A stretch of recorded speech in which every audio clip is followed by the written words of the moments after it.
خلينا نشوف هذا الفيديو انا وياك حسام، وارجع اسالك عليه.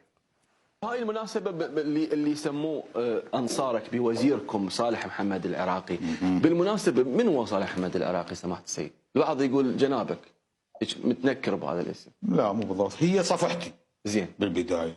أنا تدري ما عندي هيك واسب هيك أمور هواية، زين انطيتها الواحد يديرها. تقدر تسوي الواسطة ويا هذا الواحد تسوي له لقاء لأنه شخص مهم صالح. أنا أضحك له أسوي وياه لقاء. ليش مسوي؟ شوية هيك يعني شعبوتي. تجنبه أحسن.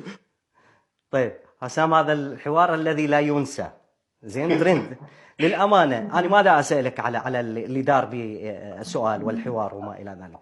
أريد أسألك عن شيء آخر، شنو اللي دار بينك وبين السيد مقتدى الصدر وما ظهر أثناء الحوار، إذا أكو شيء باختصار. السيد مقتدى الصدر يحاول أن يحفزك بأن تكون قوي، يعني لما تروح له يقول لك إنه أنت لازم تكون قوي وتسأل كل شيء عندك.